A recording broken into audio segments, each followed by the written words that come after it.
This is the vitality nutrient. This is the longevity nutrient. And if you care at all about your gut microbiome, if you believe that the gut microbiome is the command center for human health, you actually want to be optimizing your fiber.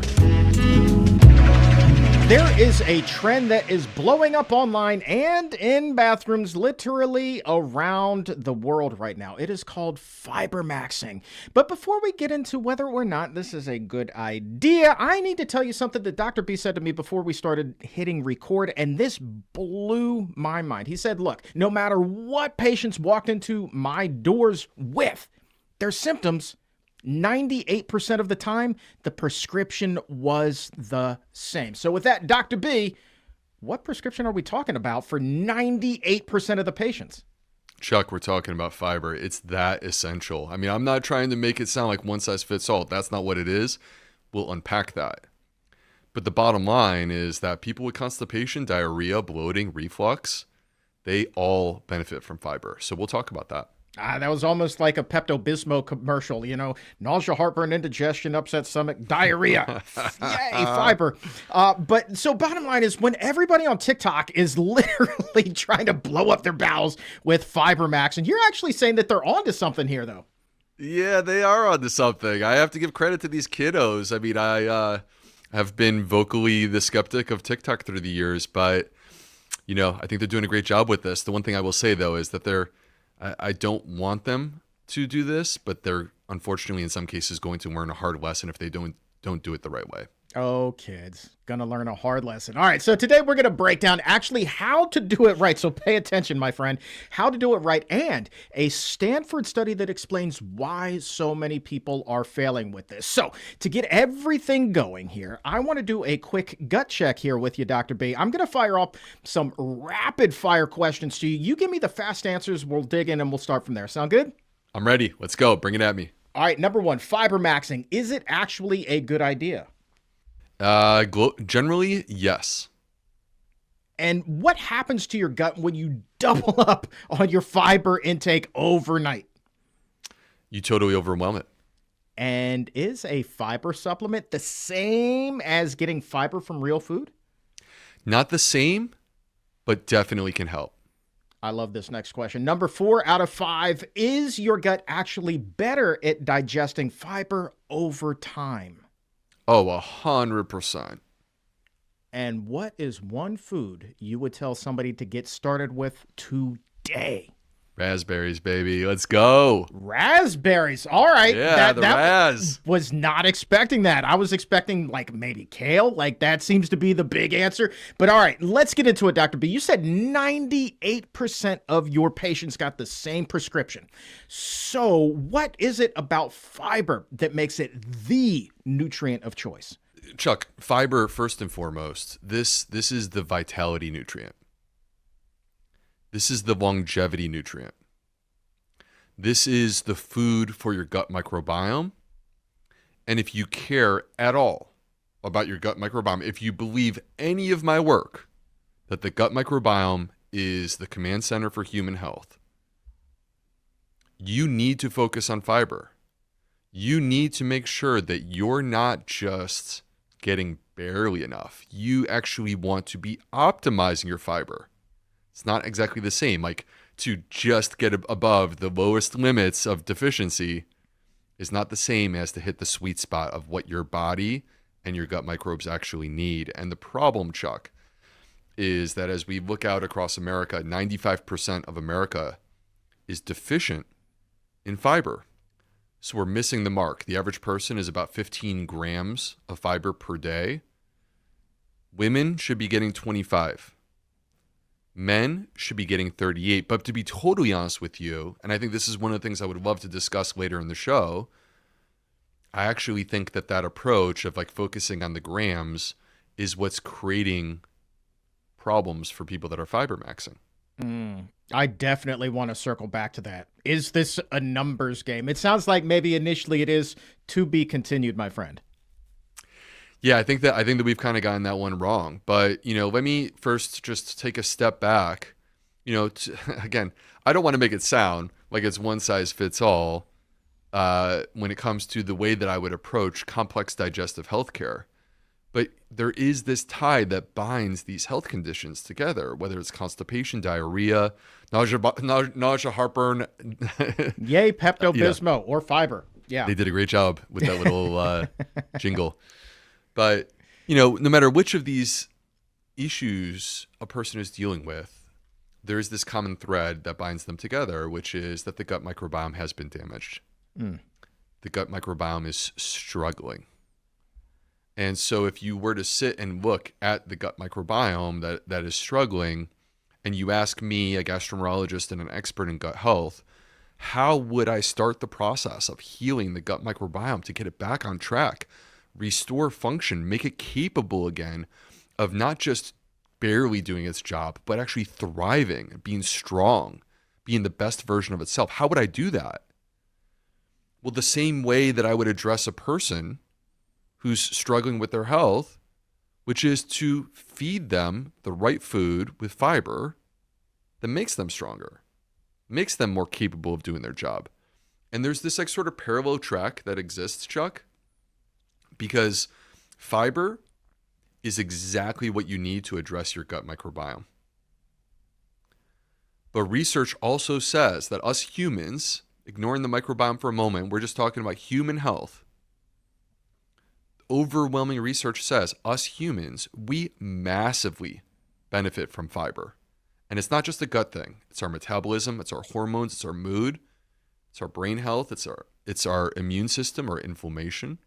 I don't think that people understand like how important fiber can be. And I guess, does that actually just go back to the notion that the gut is just kind of like this emerging science? I feel like it is. It's an emerging science, and the more we learn about it, the more we learn how powerful it is. And then, from the gut, it branches out into those other things you were talking about, the metabolic health, the hormonal health, the cognition, the anti-inflammatory benefits. Like, it all just kind of starts there, but then branches all the way out into the rest of the body. One of the issues that exists, Chuck, is that we have sort of fractionated healthcare. So we have basically like separated out different systems, different organs, and said, well, this person specializes in the heart, this person specializes in the lungs, blah, blah, blah, blah, blah. The body doesn't care. It's one body. It's all interconnected. And the things that occur in the gut, and for example, chemicals, which we call postbiotics, produced by our gut microbes, they have effects throughout the entire body. They don't just affect locally in that little spot, that microscopic spot. No. Your gut microbes are literally millimeters away from your immune system, 70% of your immune cells. Your gut microbes are millimeters away from your bloodstream, and once something crosses into the bloodstream, within seconds, it could be pumping throughout the entire body. I know that there was a study that came out like maybe right before 2020, something like that, that really kind of made all of what it is you're talking about airtight, really locked it down. Yeah. This study was like, so let's put it this way. If we were to say, like, what are the most important, most powerful studies that exist?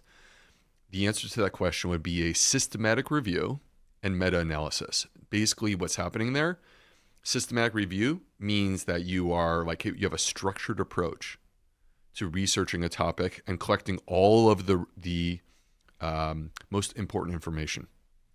And then meta-analysis basically means now you're going to compile the data of everything that you found. There's no bias anymore, because you're not cherry picking, hey, this one study says this other study says that, and I'm going to go with the one that I like. No, you're combining everything, right? So this is why the most powerful research is a systematic review and meta-analysis. Well, what I'm about to describe is a systematic review of systematic reviews. Okay. Like the most mega research that exists, bringing together 185 studies that are prospective cohorts with millions of people, or a whole bunch of series of randomized controlled trials, all of which are looking at fiber. And here's what they found. Across all of the studies, fiber demonstrated a benefit from anywhere of 15 to 30% reduced likelihood of dying of dying from heart disease, of having a heart attack, of having a stroke, of having type 2 diabetes, of being diagnosed with multiple forms of cancer, including colorectal cancer, in terms of dying from cancer. Okay, 15 to 30%. Chuck, this is one lever in your diet, one thing. And that's fiber. Imagine one thing can give you 15 to 30% reduction of the most dangerous things that affect us. That's what we saw. That's important because I think that, in our society, we're always looking for the one thing that's going to fix a lot of our problems, whether it be a pill, a surgery, whatever the case may be. In this case, it seems to me that fiber is going to be, the cure, and I'm going to use that loosely, but the cure for what ails you. And I know that even before that mega meta-analysis came out here, you were actually on the fiber train before that. Like, this dials back to like 2014. You've been like beating the fiber drum with your patients. 100%. And this was like way before I had any public platform, way before writing Fiber Fueled. This is basically the early days of a groundswell that ultimately turned into Fiber Fueled. And so the research was already there, right? The research that was in this Reynolds study that I just mentioned a moment ago was already out there. It just hadn't been compiled in the way that it was in that particular study. And, basically the way that I started to see this was different than the way that I was trained. So my initial training was that, hey, this person, like, it's a bunch of diagnoses. So this person has IBS, this person has acid reflux, this person has celiac disease. So, and that was the world that I existed in as a gastroenterologist. And then all of a sudden, my view of who was walking through those doors shifted. And it became focused on the cause of their problem. Like, it's not just IBS. That's the output. How did we get here? And I became convinced that for all of these different people, it was dysbiosis of the microbiome. The microbiome was struggling and failing to do its job. And because it was struggling and failing to do its job, you have the manifestation of digestive disease. Right. And when you put this up against the national fiber deficiency that we have, 95% fiber deficient, and the data from the Reynolds study. And by the way, we're talking about Fibermaxxing today. And the idea of Fibermaxxing is about getting turned up. Turnt. When it comes, yeah. We're going to get turnt on that fiber. Well, look, we're talking about TikTok kids, so I'm just trying to be cool here for a quick second. All right, hope you don't mind. So I want to relate to these kids. You are the epitome of cool, sir. Yeah. I can't be citing like 90s hip hop lines to be cool with these kids. I got to get a little turned. No, but it go. I love you. All right, get just a little turnt. Yeah, just get a little turned. A little bit. Get a little turned little up. Bit.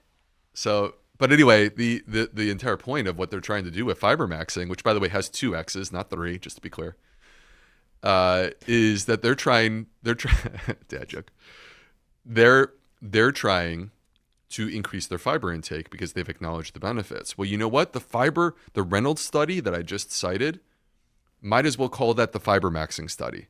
Yeah. Because in that study, they also looked at dose response, and the number that they basically found the more fiber that you consume, the greater the benefits.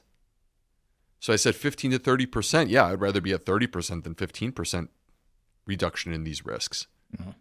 And they found that the sweet spot was getting up in the range of 25 or more grams of fiber per day. And so that is, in a way, that is what Fibermaxxing is about, going from 15 grams, where everyone is, up into this range of 25 grams. So that's really what we're talking about. All right, man. Well, kind of a flag on the play, or at least the other side of the coin. I mean, clearly you have proven that fiber is very powerful, but then why, when it comes to Fibermaxxing in particular, are people also hopping on TikTok and saying, yo, this Fibermaxxing thing wrecked my gut? Yeah. So I think the way to understand this, and by the way, we have a study that completely explains this that came out in recent years. And I think having honest discourse is really important because I want people thriving with fiber. And if we misrepresent how you approach this and people struggle, they're going to just think that we're lying. So let's look first, because the key here is not whether or not you should make it a goal to increase your fiber intake. That's not really actually the question. We've already established the benefit of increasing your fiber intake. The issue here is, how do you go about doing this? And what people are doing when they're fibermaxing, like ridiculous amounts of chia seeds, right? One specific seed that you're just pouring so much.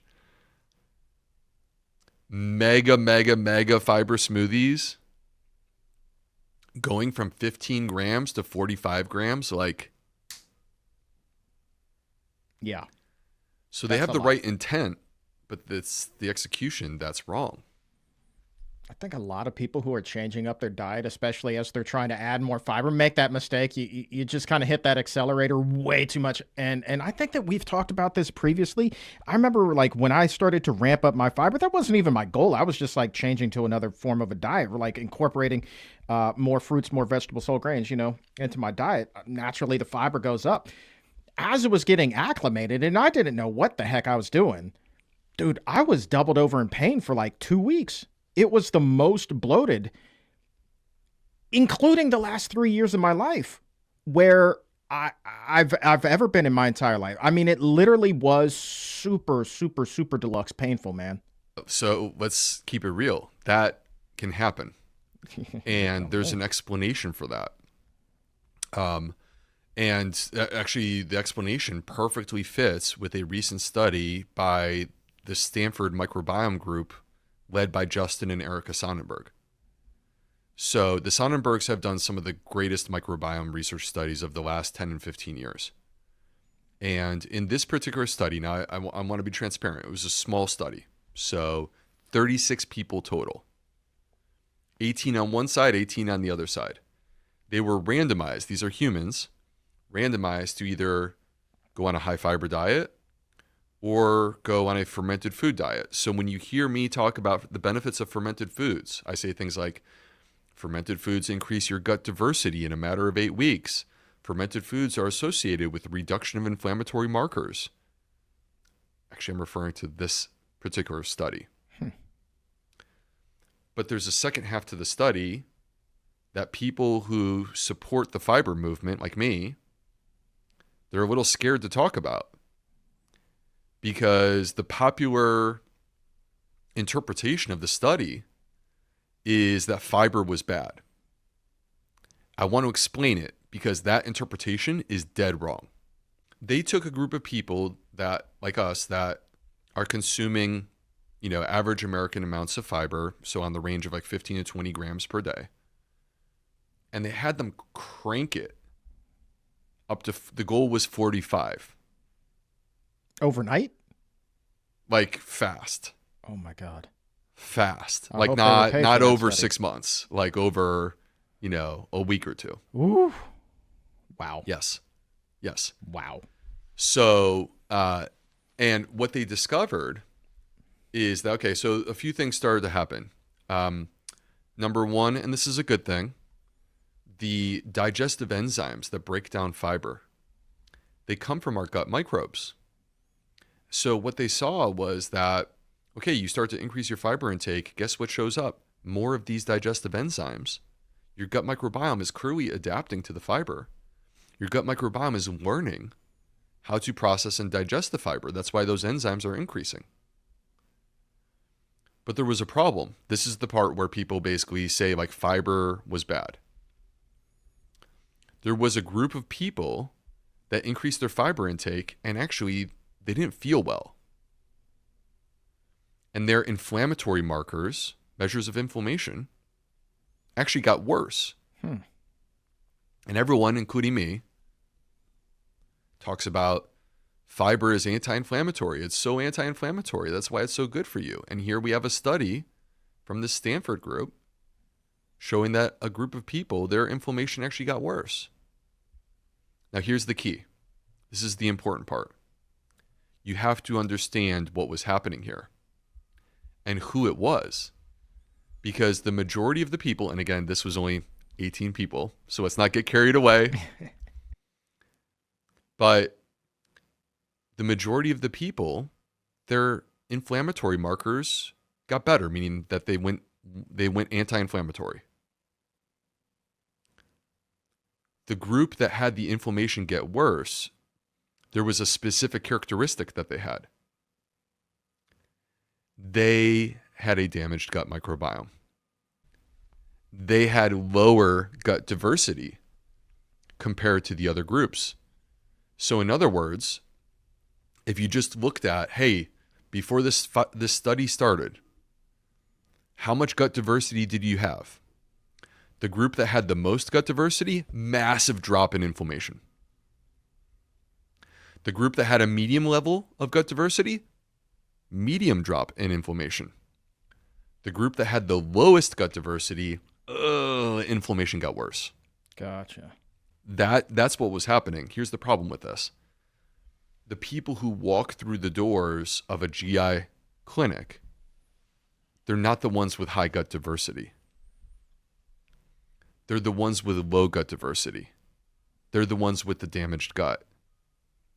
So we have to be conscious of this, because what we see in this study, and I 100% believe that this is accurate and true, is that if you take a person with a damaged gut and you push them too hard, too fast on the fiber, going from 15 to 45 real quick, you're going to damage the gut. You're going to make things worse.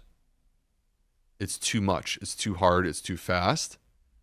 And that it would be like saying, hey, is the gym good for people? Yes. But we're going to take the group of people who are totally out of shape, and we're going to make them bench press the same amount as the person who's been working out for the last 5 years every day.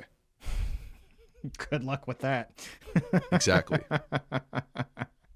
So I'm guessing, over time, did things kind of stabilize and it just takes a while because there was that lack of diversity for that diversity to kind of populate then in the gut? Like, how long did these, poor individuals suffer here, Dr. B?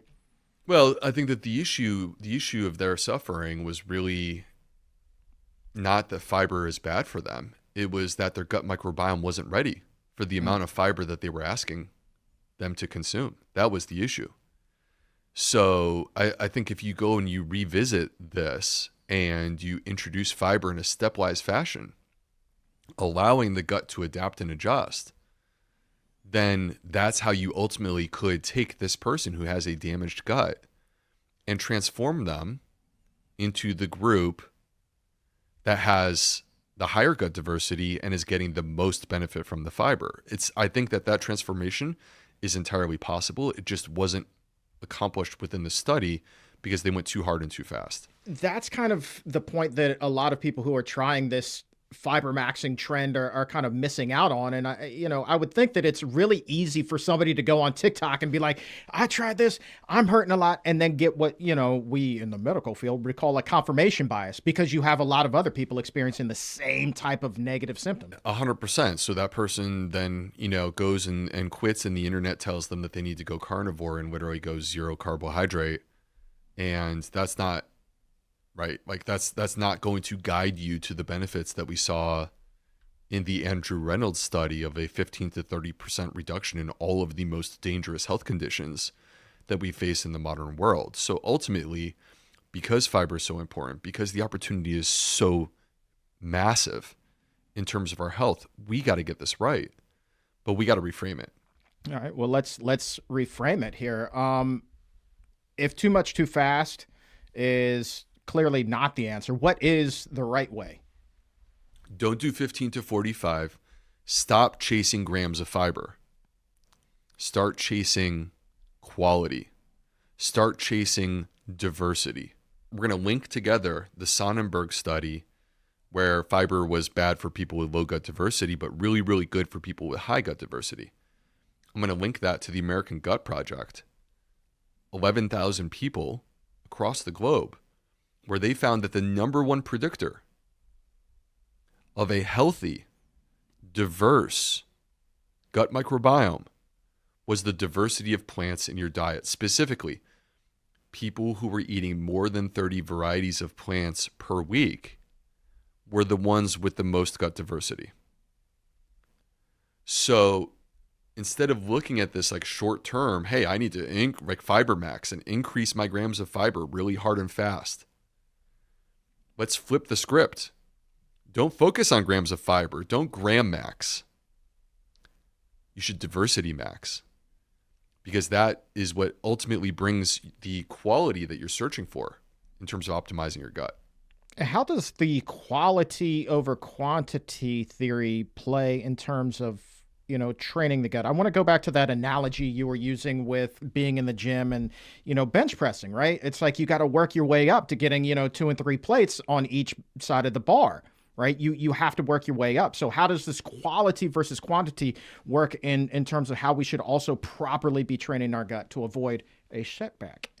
Okay. So let's start with this basic framework. Your gut is a muscle. It can be trained. It can be made stronger through exercise. Exercise is fiber. And fiber is not a generic word. Fiber is diverse. We don't even know how many types exist. Suffice it to say that different types of plants provide different forms of fiber. What you get in kale is not the same as what you get from a bean. Think of that with the exercise analogy as being like different types of workouts. So if I go to the gym and I have made the decision, Chuck, I want to max out my bench press. I want to be as strong as possible when it comes to lifting with my chest. If the only thing that I did was bench press every single time I go to the gym, I did nothing else, would my chest get stronger? Yeah. But it would also look really weird because I'd be like hunched forward, like squeezed forward like this, right? Like a total weirdo. My back would be totally atrophic. My legs would be sticks. And it would just look totally bizarre, right? There's a reason why when you do chest exercises, you do back exercises too, to balance it out. Yeah. There's a reason why when you do, even within the realm of the chest, there's a reason why you don't just do one chest exercise all day. You have different varied types of chest exercises that you do because they all contribute to helping to develop that muscle. That muscle, the variety of exercises leads to the muscle getting stronger. So when we eat a variety of plant-based foods, we are ultimately feeding a variety of different gut bugs. And that's like going to the gym and like, having, bean day is like having a leg day. And like having those chia seeds could be doing a bench press, but don't just go overboard on the chia seeds all day. Right. So that's the basic analogy there. That's pretty cool. I love that, man. The way that, muscles can remodel obviously with exercise, but I never really thought about it until just now that, well, if you want to be able to digest beans better, eat beans and, populate the gut with that. If you want to be able to digest kale better, to use that, eat more kale and your body will build the microbes that you need for that. And so you literally train your gut to be able to adapt to these types of foods. I honest to God, never, ever thought of it like that. And then to your point of, we don't even know how many types of fiber there are. Well, no friggin' wonder. You've got subtype after subtype after subtype. That's awesome, man. Chuck, the body's ability to adapt is shocking. Even to me as a medical doctor who I've spent, more than 25 years in this space. Exercise, our ability to go from being on a couch to running a marathon. I actually believe that we're all capable of doing that. But there is a process that you have to be able to build up to do it. The heart, literally remodels if you start to exercise. So you think about like runners, they have like a low heart rate. Why do they have a low heart rate? Because their heart has actually changed its shape and basically fills with more blood per squeeze. So they don't need to squeeze as often to get the same amount of blood flow throughout the entire body. The brain, our ability to like be trained. That's what learning is. Learning is training for our brain, right? And there's also examples, like extreme examples, but there was a person who ran a barefoot marathon in 2 hours and 15 minutes because their feet had been adapted to the idea of running. There was someone who specialized in shooting free throws. And this person, at the age of 71, made 2,750 free throws in a row because that was their specialty. So the point is like our ability to adapt and develop skill is limitless, infinite. And the gut is no different. It's one of the, if not the most adaptable parts of your entire body. It's just the process of getting there. That's crazy. I mean, 2,750 straight free throws at 71. Sign that guy. Just put him in at the end of the game when everybody's getting fouled. That would be amazing. Can you imagine? I mean, I kind of think that that's like a cool thing, like a cool hobby to pick up during retirement. Yeah. It's like, hey, look, like you could, play bridge all day, or you could go out and shoot free throws and get so good. It's insane. That's awesome, man. Real quick, let's put a button on this, man. Let's talk about some quality sources. Obviously, we talked about kale, we talked about beans, but I'm sure that there are a lot of other things in there. And like, I assume that the fiber also boils down to the packaging, correct? And by that, I mean like the source of the fiber. What else is in said fiber, right? Yeah, so we're saying whole foods and all that stuff. Stop chasing grams. Start chasing quality sources. Yeah. Quality sources are whole foods. Yeah. Fruits, vegetables, whole grains, seeds, nuts, legumes. They contain fiber, but they also may contain other things that can beneficially impact the microbiome and may actually allow you to get more from your fiber. So like they could contain resistant starches, they could contain polyphenols, and then the microbiome starts to adapt and adjust to this. And we know this because actually with 38 Terra, we did a study of our prebiotic blend, which has 7 plant-based prebiotics. So like the idea of diversity, I'm not a big believer in monofibers. I'm not a big believer that we should be like doing supplement extracts where like you use a chemical process to extract the fiber. But I am a believer that supplements can be of benefit because I, first of all, have seen this firsthand through tens of thousands of patients. But also with 38 Terra, we did a study to prove what our product, Daily Microbiome Nutrition, does. And during a 15-day study, we showed, this is a microbiome research study, we showed that by day 3, the short-chain fatty acids are already increasing substantially. By day 5, gut toxins like uremic acid are falling off hard because the microbiome is flipping into fiber fermentation mode. We saw the short-chain fatty acids climb across the 15-day study. We never changed the dose. We're not giving more. We're just getting more because the microbiome is adapting to the fiber. This is an important lesson. It's not just a supplement lesson. It's a diet lesson too. I'm just using the 38 Terra supplement to illustrate what happens when we add in high-quality sources of fiber. So across the 15 days, all 3, acetate, propionate, and butyrate, all 3 short-chain fatty acids continued to climb because we were getting more from the same amount of fiber. And then what you see is day 15, the microbiome has changed. We have an increase in Akkermansia that was previously underrepresented. And this is one of the, if not the most important bacteria that exists. The bifidobacteria, which help us to ferment our fiber and produce more short-chain fatty acids, they've shown up. And then guess what happens? Inflammatory markers drop off. That's what we saw at day 15. So, boy, that's a pretty quick turnaround, man. So let's try to put everything kind of together here a little bit. I want you to put down the prescription pad. I want you to pull out the whiteboard and imagine you're a coach drawing up a play, during a timeout, right? And I want for you to put together a game plan for us. Somebody starting out, today is day one. All right. What should somebody begin doing? Orchestrate this for us, my man. Okay. So number one, you got to meet your gut where it is.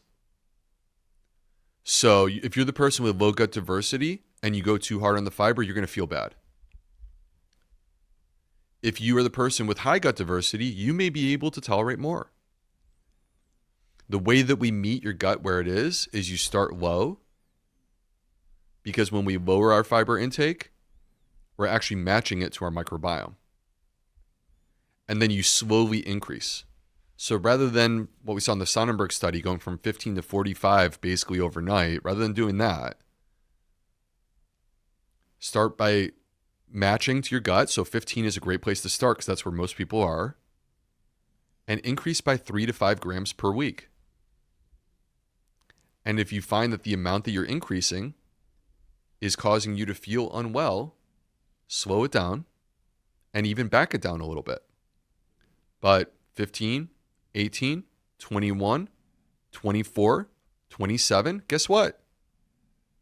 In about a month, you just took yourself from being wildly fiber deficient to 27 grams, which is a threshold where I'm saying to you that based upon the Andrew Reynolds study, you're now in the range of optimization of reducing your risk of these diseases.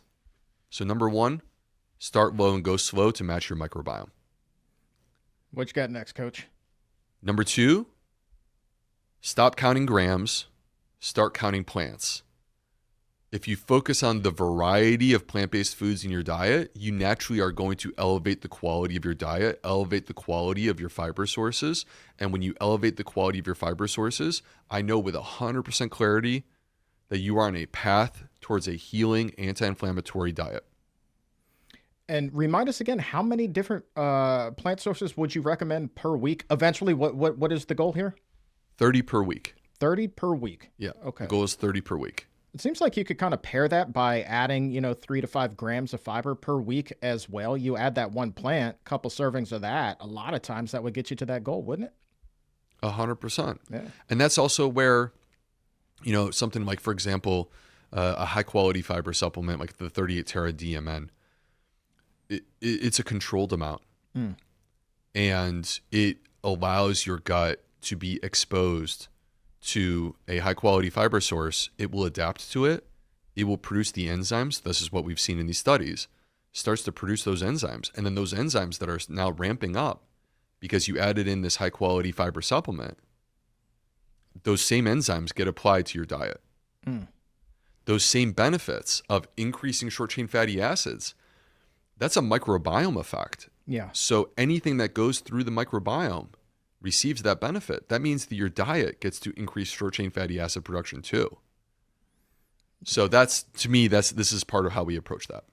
Well, here's something that just popped into my mind. I know that you're a big guy on the analogy of like the log floating down the river. Now we're talking about ramping up fiber. And in this case, the way that you have explained, let me put on my Dr. B hat. Let me, you grade this impression as well as you can. Okay. Not for voice, I just mean, the can content. we change your hat or no? No, we're not going to change the hat. I got a mop top. Look at this. No disrespect. This is horrible. That's a mop. This is a major That's a mop. Look at that. Look at that. That's why we're putting the hat back on. So listen, as I lose my train of thought, try to get back on track. No, here's the thing. You're Dr. B. I am Dr. B. And Dr. B is big on floating the log down the river. We've talked a lot about quality versus quantity, ramping up the amount of grams, the importance of fiber, all wonderful things. But you haven't yet talked about, getting enough fiber into enough hydration, water into the system to float that log down the river. Because otherwise, Make the case. Pretend you're Dr. B. I want to hear that it. Log, Make the case. Imagine a river that has run dry, and there's a log that had been floating down that river on a nice, cool stream, and then boom, all that water's gone. It's dried up. What happens to the log? Boom, it just sticks there. It got nowhere to go. There's no hydration to float the log down the river, right? So we're ramping up fiber. The log's going to get stuck. How much water should we be drinking? That's my Dr. B. How did I do? Yeah. I mean, I thought it was pretty decent. The voice clearly sounded more like Chuck than Dr. B. I was hoping that you were going to... I need to spend time learning how to imitate a good Dr. B impression, but I'll work on that. Circle back, Okay, cool. future episode. Anyway, Sounds school great. us up. School us up. Yeah, but you nailed it in terms of the idea of floating the log down the river. So water is actually really essential when it comes to increasing your fiber intake. It's simple, but it's often overlooked. And I like to apply a very basic rule. Like, I would rather be on the side of too much water than too little. The downside of too much water is you got to go and pee. But the upside is that you're actually enhancing your bowel function, keeping things nice and regular. This is good for the microbiome. And there's also research that shows that people that actually maintain the most hydration, they live longer on average. So the way that I like to approach this is start your morning with a big, tall glass of water. Every single meal, big, tall glass of water. And if you do this, you already will be in a position of like basically getting what your body needs. If you maintain regular, high, like, but by tall glass, like I'm talking about basically like what would be 2 cups or more. 4 times a day. Side note, some people say not to drink when you're eating because that can cause an upset stomach. Are you aware of that thinking? Is there any validity to that notion? I don't think there's validity to that. I think that what you want is that you want to like basically like lubricate the entire system. Again, float the log down the river, and also water helps you to actually stay satiated. So it contributes to sort of filling up your stomach, and then you get full quicker. And in a world where, in America, 75% of people are overweight, this is a quite simple approach of just drink more water with your meals that can help you to basically like feel full and not overshoot. So in terms of time span for ramping up and getting back on a healthier track here, how much time should a person expect to take to get to their goal here? Let's play the long game. Let's like scrap the idea of 4 weeks or 8 weeks, scrap that. And let's think about slow, steady changes over the course of 3 to 6 months or more. For me, my life changed by changing my diet, but it's not something that I did overnight. It was a process. I want people to take time for the process. 3 to 6 months can sound like a long time, but you got to start somewhere. So on day one, what would you recommend for somebody just getting going? Is there one action that they should take to get going, that first step? So don't put too much pressure on yourself. Don't try to plot out 3 meals a day, 7 days a week. How about you start with just 1 serving of lentils this week? That's it. See how it goes, and then build from there. And I want people to know, like, you may be sitting there as a skeptic. I don't know if I can do this. I don't know if my gut can handle it. And I want you to know with total clarity, your gut is forgiving. It is adaptable. You can restore function that's lost. You can build it beyond what you thought that you were capable of.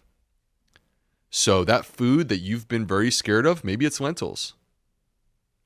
If you approach it the right way, using this system that we have discussed, you will be able to tolerate that food for sure. All right, let's bring it home back to where it was that we started, and that's with the gut check rapid fire. Let's see how much we've increased our Fibermaxxing knowledge here today. Fibermaxxing, is it actually a good idea? I do believe, if I'm going to take a stab at the answer here, yes, when done properly. 100%. And we know from the Reynolds study specifically, when there was a dose response. So the idea of Fibermaxxing is about increasing your dose of fiber. And what we learned in the Reynolds study is that as you increase your dose of fiber, the benefits increase as well. So we do want to ultimately get there, but I do think that we need to have a process for how we get there. And what happens to your gut when you double your fiber intake overnight, sir? Yeah, the key word there is overnight. So if you double your fiber intake overnight and you have a gut that's been struggling, and those are going to be the most motivated people because they're the ones that are suffering with digestive issues. Those are the people that can get themselves into trouble. So, but if you were to double your fiber intake, but you spread that out over a longer period of time, not only would those people be able to tolerate the fiber, they're going to get healthier. their gut microbiome is going to be so much stronger. And those digestive issues, which are the reason that they were motivated in the first place, they start to wash away. So would I be correct in saying, look, Fibermaxxing is not a overnight solution, but it could be perhaps one of the best solutions if you're playing the long game. You do this thing properly, man, you are going to be in a good way. I totally agree. And like, to me, this is where I go back to, hey, I agree with these kids on Fibermaxxing, the general concept. But I think where I just want to reorient towards a better result is that Fibermaxxing should be a lifetime goal, not a this month goal. Way to agree with the kids. Way to be young at heart, man. Is fiber supplementation the same as getting fiber from real food? I think that we've answered this one as well.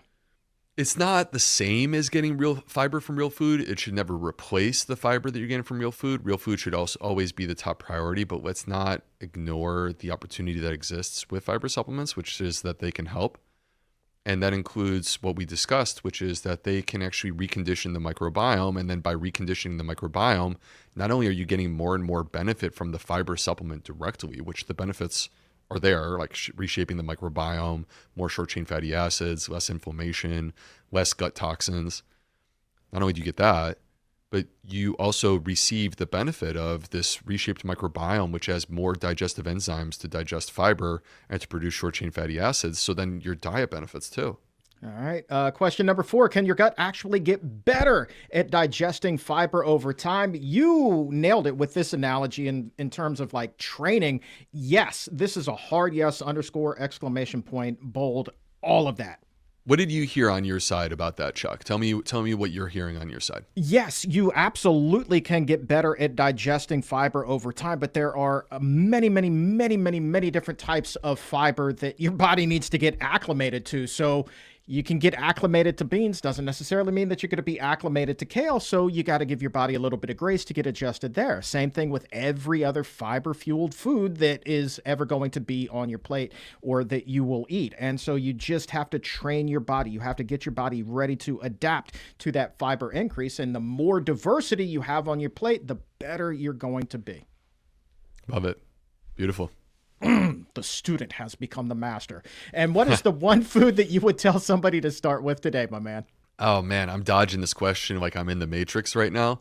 Zing. Go ahead, Neo.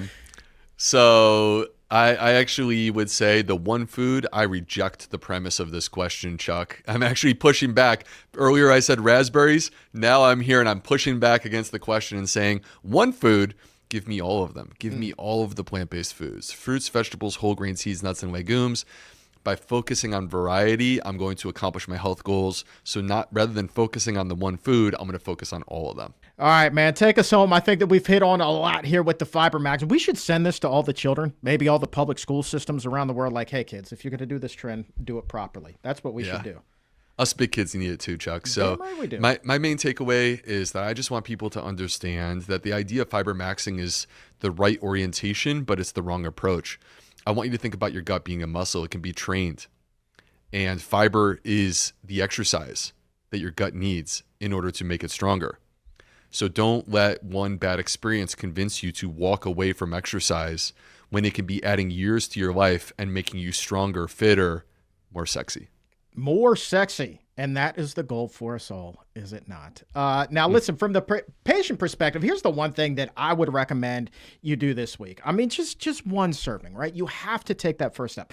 And you can make it lentils, you can make it beans, you can make it whatever you want, whatever you like. Just add it to one meal. Try that for 7 days, then come back and tell us how it went in the comments. That's it. Literally, that's all you have to do. One serving, drop a comment, and I promise, my friend, you've got this.